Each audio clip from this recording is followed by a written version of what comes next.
श्री पंडरीनाथ भगवान के एक परम भक्त थे श्री नामदेव जी महाराज। नामदेव जी का नाम सुना है सबने? नामदेव जी की बड़ी अद्भुत कथा है। नामदेव जी की जो माता जी थी ना, उनको बिना विवाह के पुत्र प्राप्त हुआ था नामदेव। आप कहोगे कैसे संभव है? यही तो बात है। नामदेव जी की माताजी जब छोटी आयु थी उनकी, सब लोग ध्यान से सुनो, तो मीराबाई की भांति कथा आती है कि उन्होंने भी अपने पिताजी से पूछा कि मेरे पति कौन है, तो पिता ने ऐसी सहज में कह दिया घर के ठाकुर जी को, ये तुम्हारे पति हैं। और नामदेव जी की माताजी को पूर्ण निष्ठा हो गई, यही मेरे पति हैं, उन्हीं को पति मान करके रहने लगे। और रोज रोती कि आप मेरे पति हो, इस बात को आप स्वीकार नहीं करते। मैं तो आपको पति मानती हूं, आप मुझे पत्नी नहीं मानती। ठाकुर जी से रोती थी। और ठाकुर जी ने एक दिन प्रसाद दिया और उस कन्या के गर्भ से श्री नामदेव जी प्रकट हुए। महाराज, पूरे गांव मोहल्ले और शहर के लोगों ने निंदा करनी प्रारंभ कर दी, लेकिन नामदेव जी की माताजी ने अपने पिताजी से रोते हुए कहा, मैं किसी की सौगंध खा के कहूं पिताजी, ये पुत्र साक्षात विट्ठल भगवान का ही है। आप मुझ पर संशय नहीं कीजिएगा, संदेह मत कीजिएगा। संशय होने लगा लेकिन सबको। तब आकाशवाणी हुई और आकाशवाणी में स्वयं ठाकुर जी ने कहा कि यह बालक हमारा है और नाम ही इसका धन होगा, जीवन पर्यंत ये नाम के आश्रय पे ही रहेगा, इसलिए इसका नाम होगा नामदेव। ऐसे नामदेव जी महाराज। एकादशी की बड़ी निष्ठा थी उनकी। अच्छा, एक बात और कहूं बंधुओं, आपने यदि कोई भगवत संबंधी नियम चालू करने का मन बनाया है कि कल से मैं ऐसा करूंगा, कल से मैं रोज तिलक लगाऊंगा, या कल से मैं रोज ठाकुर जी की सेवा करूंगा, कल से रोज 108 तुलसी अर्पित करूंगा, या हर हफ्ते में एक दिन ठाकुर जी को अन्नकूट करूंगा, या जो भी आपने अगर कोई नियम बनाने का मन बनाया, तो उस नियम को तोड़ने की पूरी जिम्मेवारी ठाकुर जी लेते हैं। बोले अच्छा, तो चलो हम तोड़वाएंगे। और किसी ना किसी रूप में वो नियम तोड़वाते ही हैं, इसलिए घबराना नहीं। आप जैसे ही संकल्पबद्ध होगे कि मुझे एकादशी रखनी है, अगली एकादशी पे ही देख लेना ऐसा कुछ होगा कि आप अन्न खाने पर मजबूर हो जाओगे। तब समझ जाना, बारे ठाकुर जी आपने ये किया लेकिन हम खाएंगे ही नहीं। आप अपनी स्थिति से हटना नहीं बस। तो नामदेव जी, एकादशी की बड़ी निष्ठा थी उनकी, समस्त वैष्णवों की होती है। एक दिन भगवान ने नामदेव जी की परीक्षा लेने के लिए एक वृद्ध ब्राह्मण का रूप धारण किया और लाठी लिए महाराज, हाथ कांप रहे हैं, पैर चल नहीं पा रहे हैं, लुढ़क रहे हैं कभी इधर उधर। इस स्थिति में श्री नामदेव जी के घर ठाकुर जी पहुंच गए। नामदेव जी ने जैसी देखा कोई संत पधारे हैं, ओ महाराज जाकर के संभाला उनको, जय हो जय हो जय हो महाराज, आपको बारंबार प्रणाम। क्या हुआ? बोले अरे क्या बताऊं, 10 दिन हो गए मैंने भोजन नहीं किया है, मेरी स्थिति बहुत खराब हो गई है, मुझे अपने घर ले चलो, कुछ पवा दो मुझको। नामदेव जी तुरंत उनको अपने घर लेकर के आए, आसन पर सुंदर बिठाया, चरण आदि धोए। बोले ये सब मत करो भैया, मेरे भूख के कारण प्राण निकल रहे, जल्दी भोजन कराओ। नामदेव जी बोले भगवान आज एकादशी है, तो आप कहें तो मैं दूध पिला दूं।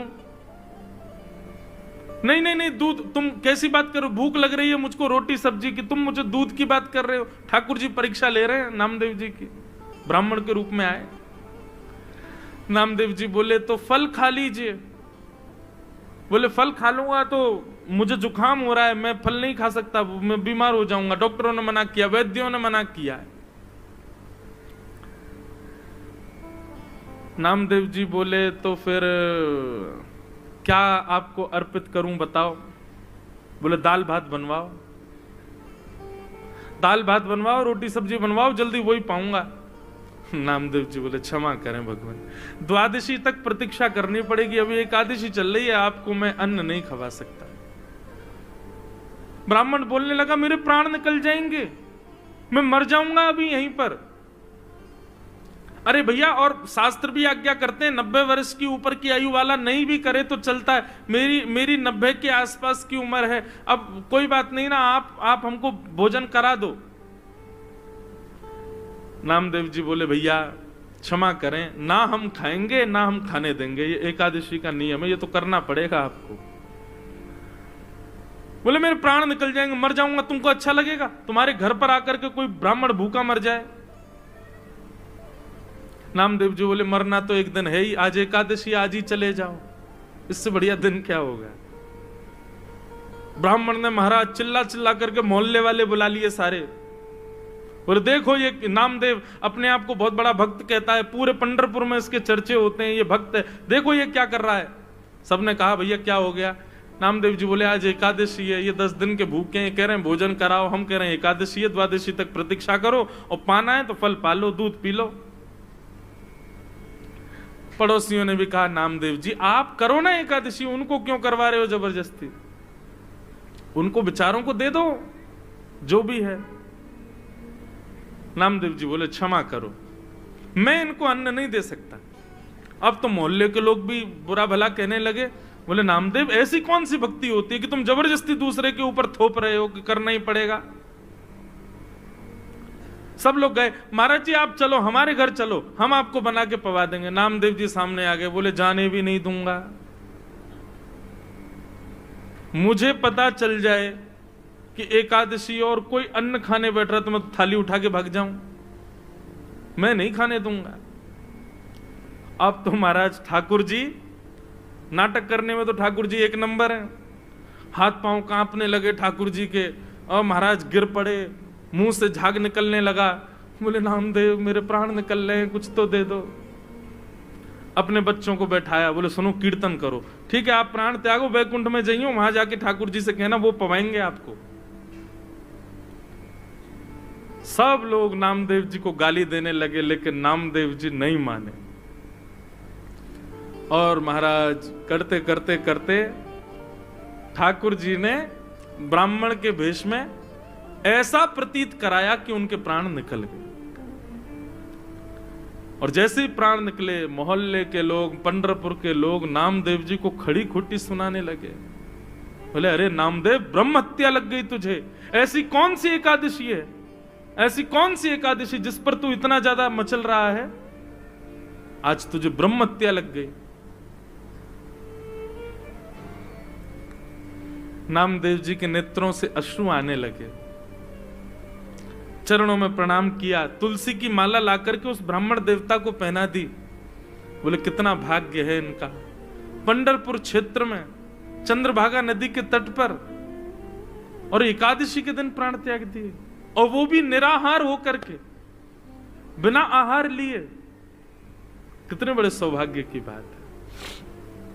देवी अपनी पत्नी से बोले अब हमको ब्रह्म हत्या लग गई है, ठीक है एकादशी के लिए ही सही, लेकिन हत्या तो हो गई, कारण तो हम ही लोग बने। अब ठाकुर जी तो हमारे हाथ की सेवा स्वीकार नहीं करेंगे, और अब तो हम नाम जाप करने के भी अधिकारी नहीं है क्योंकि ब्रह्म हत्या लग गई। चलो इन ब्राह्मण देवता की अंत्येष्टि करते हैं, और उसी चिता में हम लोग भी जीवित अपने प्राण त्याग देंगे। जब हमने ऐसा किया तो हम ये करेंगे। ठाकुर जी की महाराज ब्राह्मण वेश की अर्थी बनाई, अर्थी पर ठाकुर जी को लिटाया।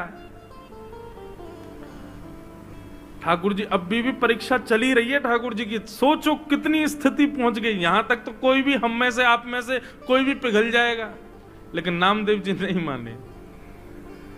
सुंदर चिता लगाई, चिता पर ब्राह्मण देवता को बैठाया, अपने छोटे से पुत्र को बैठा दिया, अपनी पत्नी को बैठा दिया उसी चिता पर, और स्वयं भी बैठ गए, और पंडरीनाथ भगवान का स्मरण करते हुए चंद्रभागा नदी को प्रणाम करके अग्नि का एक सुंदर लकड़ा लेकर के स्वयं चिता में अग्नि लगा करके नामदेव जी हाथ जोड़ करके बैठ गए।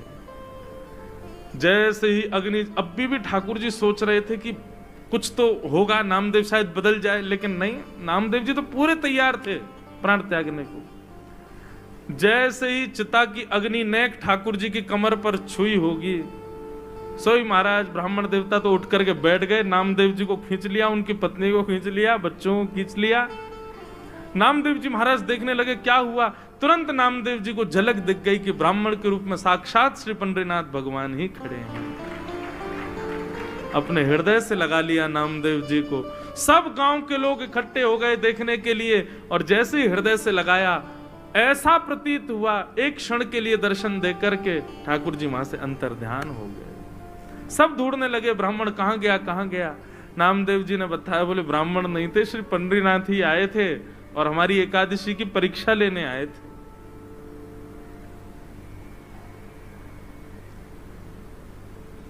ऐसी बंधुओं, ये निष्ठा है, ये कोई व्रत नहीं है, ये आपका प्रेम है ठाकुर जी के प्रति। उसको प्रेम की तरह ही इजहार करो उसका। नियम जब बन जाता है ना तो वहां प्रेम नहीं रहता। ठीक है, एकादशी एक नियम है, पर उसको प्रेम की तरह पालन करो कि हमारा प्रेम है ठाकुर जी के प्रति, कि हम आज आपके लिए हम अन्न नहीं पाएंगे। महीने में 2 बार हर वैष्णव अपने ठाकुर जी के लिए एकादशी का व्रत करते हैं। तो ऐसी एकादशी जरूर करनी चाहिए भैया। पहले हमसे भी नहीं होती थी, पर अब हमने भी प्रारंभ, कथा कहते कहते हमारे जीवन में भी भाव आया, अब हम भी करते हैं। और एकादशी के दिन बंधुओं, भैया इनको बोल दो ना शांत हो जाए, हमारी कथा हो जाए फिर बोलने। बोलो वृंदावन बिहारी लाल की जय। दूसरी बात एक और सुनिए बंधुओं, व्रत उस वस्तु का किया जाता है जिस वस्तु के बगैर आप रह नहीं सकते। प्राचीन काल में लोगों के पास में बहु साधन नहीं थे, केवल रोटी और सब्जी के लिए ही मानव जीता था। बच्चे प्राचीन काल में, आज से 100 वर्ष पहले भी, वो एक्साइटमेंट उनका तभी होता था जब मां चूल्हे में अग्नि लगाती थी। सब बच्चे बैठ जाते थे, अब हमको रोटी मिलेगी, अब हमको सब्जी मिलेगी। रोटी सब्जी ही साधन होता था, इसके अलावा करने को कुछ था ही नहीं। इसलिए प्राचीन काल में, प्राचीन भारत से या प्राचीन युगों से व्रत के रूप में अन्न का त्याग बताया गया। आज भी अन्न का त्याग ही व्रत है, पर मुझे ऐसा लगता है, ये शास्त्र की बात नहीं, ये मुझे ऐसा लगता है कि व्रत करना है तो उस वस्तु का करो जिसमें आप आसक्त हो। और आज की डेट में सबसे ज्यादा आसक्त व्यक्ति है इसके प्रति। इस बार की एकादशी तो ठीक है, अगली एकादशी, क्योंकि भोजन छोड़ना कोई बड़ी बात नहीं है आज की डेट में। मैं कितने घरों में जाता हूं, हमारे बच्चे पतले दुबले, मैंने कि माता जी इनको खिलाती क्यों नहीं, पूरे दिन फोन में लगा रहता है, खाता ही नहीं है, भूखी नहीं लगती इसको। आजकल भोजन छोड़ना बड़ी बात नहीं है, 2-2 दिन भी लोग भूखे रह लेते हैं। आजकल बड़ी बात है 2 घंटे भी इसके बिना रहना। हम आपसे क्या कह रहे हैं, हम खुद व्यासपीठ पर लेके बैठे हैं, लेकिन हम तो इसलिए लेके बैठे, बीच में कभी पद याद आ जाता है, वो पद सेव नहीं हो तो हम तुरंत निकाल करके फिर वो आपको सुनाना होता है, इसलिए हम रखते, बाकी रहता फ्लाइट मोड पे। और हमारा फोन किसी काम का है भी नहीं, जे हमारे पास रहता ही नहीं, औरों के पास ही रहता है। लेकिन फिर भी हूं तो मैं भी आप लोगों में से ही। एकादशी करनी है तो उस वस्तु की करो जिसके प्रति आपकी ज्यादा आसक्ति है। व्रत करना है तो उस वस्तु का करो जिसके प्रति आपका लगाव इतना है कि उसके बगैर आप रह ही नहीं पाते। और आज की डेट में इससे बड़ी एकादशी कोई नहीं। अगली एकादशी जितने बजे एकादशी तिथि प्रारंभ हो और जब तक द्वादशी ना आए, ब्राह्मण देवता से पूछ लेना कितने बजे एकादशी प्रारंभ होगी, इतने बजे हो रही है, और द्वादशी कब लगेगी, इतने बजे, उतनी देर फोन नहीं चलाना, तब आपकी एकादशी मानी जाएगी। मैं तो आजकल के युवाओं को यही बोलता हूं कि आप लोग अन्न वन्न तो कोई भी छोड़ लेगा, इसको छोड़ के दिखाओ। जिन जिन लोगों के अंदर व्यसन है, तंबाकू का व्यसन है, सिगरेट का व्यसन है, या फिर मदिरा का व्यसन है, और एक और बात, क्रोध का व्यसन है, बहुत क्रोध आता, हर दिन गुस्सा आता है, लोभ का व्यसन है, मोह का व्यसन है, ये सारे अवगुण आपको सबको पता है कि हमारे अंदर क्या है। व्रत करना है तो अगली एकादशी पर अपने उन अवगुणों का व्रत करना है। रोज क्रोध आता, आज क्रोध नहीं करेंगे, चाहे कोई कितना ही बुरा कर ले हमारे साथ, आज गुस्सा करना ही नहीं है। और बताएं, इंद्रियों का व्रत करो। कभी नेत्रों का व्रत करो। नेत्रों का व्रत कैसे? कि आज नेत्रों से केवल भगवत संबंधी वस्तुओं का दर्शन करेंगे, सांसारिक वस्तुओं को नहीं देखेंगे। कानों का व्रत, आज कानों से केवल भगवत चर्चा, भगवत गुणानुवाद, भगवत संकीर्तन ही सुनेंगे और कुछ नहीं सुनेंगे। जीव का तो आप लोग करते ही हो। इंद्रियों का व्रत अनेक प्रकार हैं बंधुओं, क्योंकि आजकल क्या होता है कि लोग अन्न छोड़ने की क्रिया करते हैं, लेकिन हृदय से तो दूसरा कोई खा रहा हो तो उससे कहते हैं, भाई सुन, तू उधर जा खा ले, हमारा व्रत है, तेरी थाली देख के हमारा मन कर रहा है, तू उधर खा, रोटी हमारे सामने मत खा। ये कोई व्रत है? नहीं।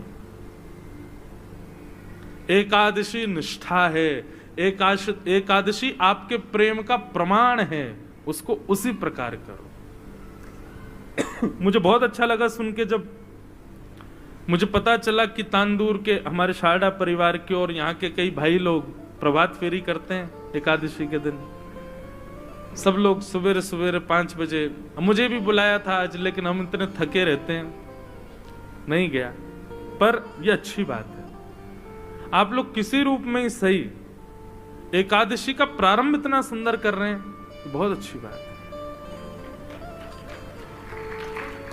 हम तो कहेंगे ठाकुर जी आपको ऐसी शक्ति दें कि आपका ये नियम कभी ना टूटे, आपका भी ना टूटे, फिर आपके आने वाले वंश के बालक भी इस नियम का पालन करें, और पूरे विश्व में, भारत में एक दिन ऐसा संतों को खबर लगे, तांदूर में एक हमारे बहन भाइयों की ऐसी पूरी एक मंडली है जो हर एकादशी को प्रभात फेरी करती है। आपका ये नियम सदा बना रहे, अच्छी बात है। तो भैया एकादशी निष्ठा इसको जरूर कीजिए। यदि आज तक नहीं करते हैं तो आज तो अब निकल गया, अब आगे से प्रारंभ करो। एकादशी के दिन बहुत ध्यान पूर्वक, निष्ठा पूर्वक ठाकुर जी का व्रत करो। अब हमारे वृंदावन की कई रीतियों में एकादशी का व्रत नहीं होता, जगन्नाथ जी की परंपरा में एकादशी का व्रत नहीं होता। लोग कहते हैं महाराज जी जगन्नाथपुरी में, अब आप अगर स्कंद पुराण पढ़ेंगे तो वहां पर तो लिखा है कि अगर आप एकादशी के दिन जगन्नाथपुरी में हो तो आप बहुत बड़े भाग्यशाली हो कि आप जगन्नाथपुरी में हो। तो बोले क्या करना चाहिए? बोले उस दिन आकंठ दाल भात पाना चाहिए। स्कंद पुराण में लिखा है कि अगर एकादशी के दिन आप जगन्नाथपुरी में हो तो जितनी आपकी क्षमता है उससे ज्यादा आपको दाल भात पाना है। लेकिन हाँ, शर्त यह है अन्न नहीं, ठाकुर जी से जगन्नाथ जी का प्रसाद ही पा सकते हो एकादशी के दिन। वहां के नियम अलग हैं, वहां के कानून, कहीं कहीं पर ये नियम, वहां पाप का निवास नहीं हो सकता। क्यों? उसके पीछे कारण, अन्न में पाप का निवास होता है। लेकिन जगन्नाथपुरी की रसोई में जो रसोइया है ना, उन सबको लक्ष्मी रूप माना जाता है।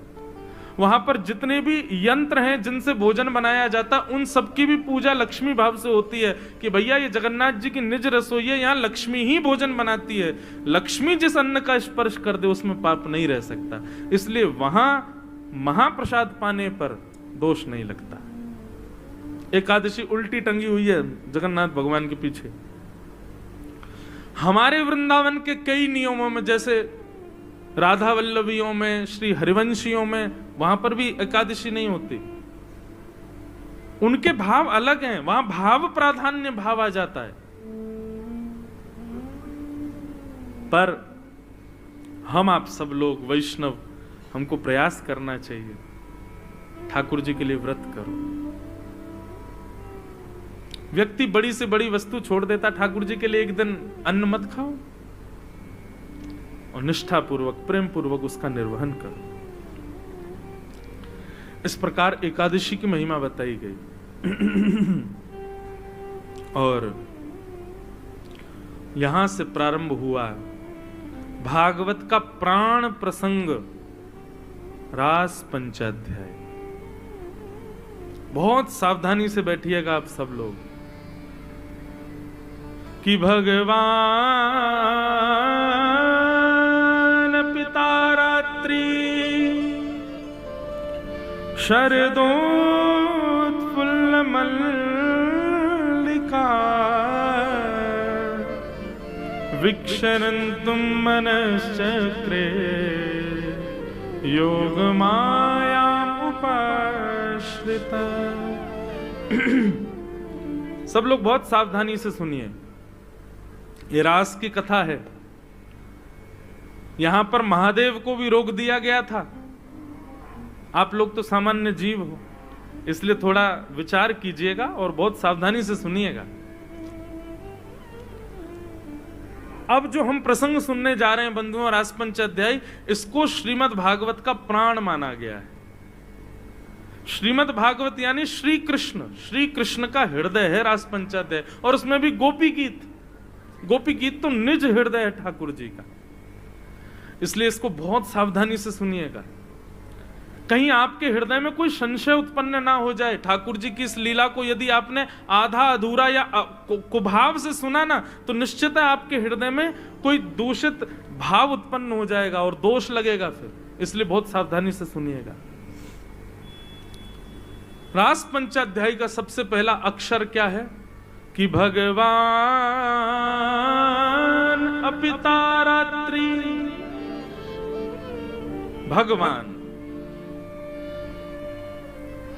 भगवान शब्द से रास पंचाध्याय का प्रारंभ होता है। आप लोग इतनी कथा सुनते हो, इतना मंदिर जाते हो, इतना सब गुरुजनों का संग करते हो, इतना पवित्र जीवन जीते हो, चलो मुझे बताओ भगवान की परिभाषा क्या है?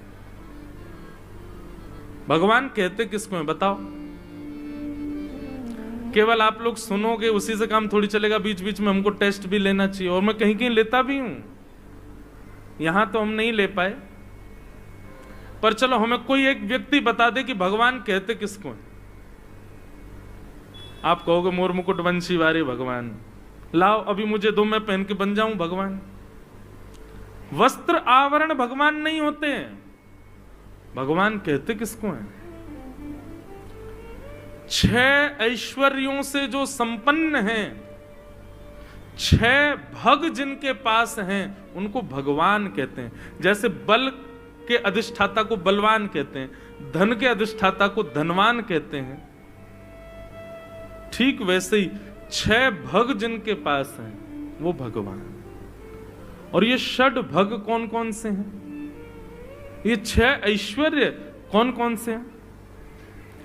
उत्पत्ति प्रलयम चैव भूतानाम अगति गति वेत्ति विद्याम अविद्याम च सवाच्यो भगवान इति।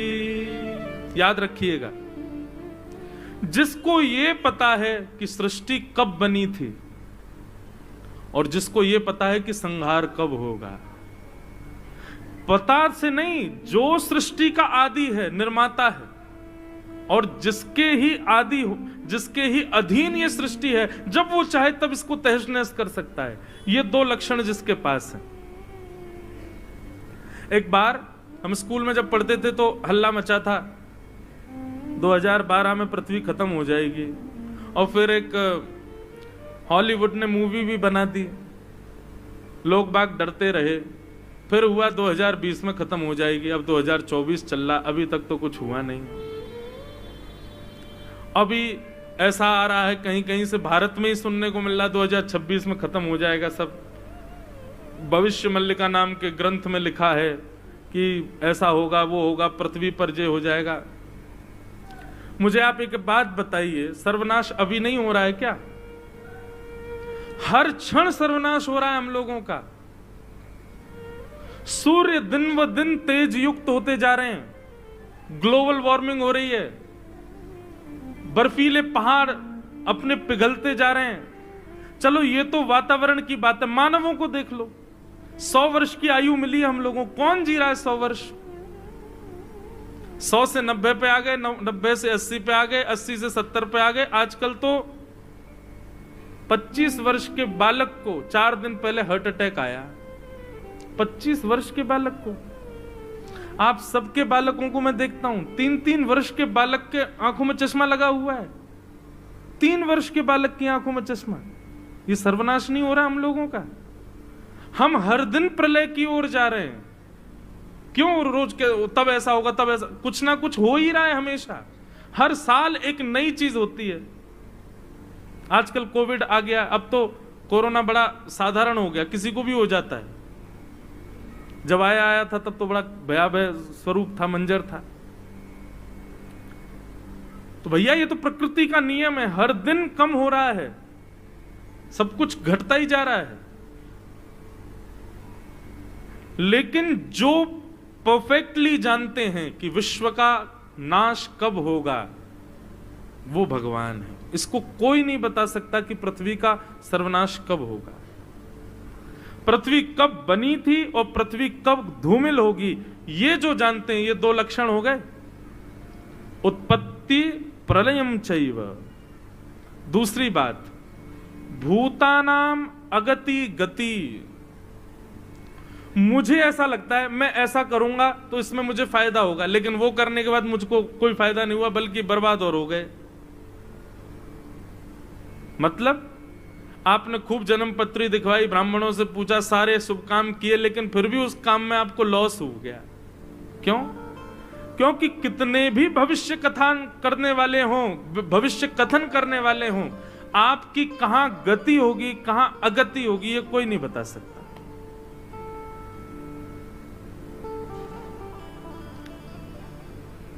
अब मुझे कहना तो नहीं चाहिए, लेकिन कह दूं,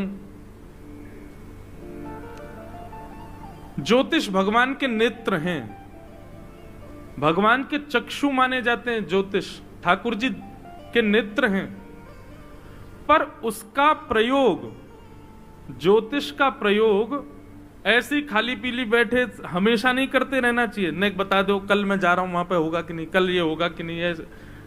अब हम लोग ब्राह्मण वेश में रहते हैं, बगलबंदी धोती पहनते हैं, तिलक लगाते हैं, तो जो अब आजकल तो कथाएं वथाएं सुनते रहते हैं, लोग पहचान जाते हैं। एयरपोर्ट पे ट्रेन में जाएं तो महाराज जी कथा करते हैं, और जो नहीं जानते वो सीधे आप पंडित जी हैं, मैंने यहाँ जन्म पत्री देखना आती है आपको, हाथ देखना आता है।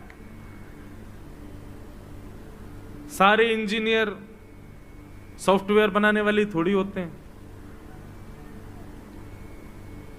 ऐसी सारे ब्राह्मण हाथ देखने वाली थोड़ी होते हैं। इस प्रकार ज्योतिष का प्रयोग नहीं, ज्योतिष का प्रयोग उन लोगों के लिए जो बहुत भयभीत अवस्था में हैं, वे जानना चाहें कि ठाकुर जी क्या आज्ञा कर रहे हैं, और वो आज्ञा समझ करके फिर अपने कर्म को प्रधान रखें।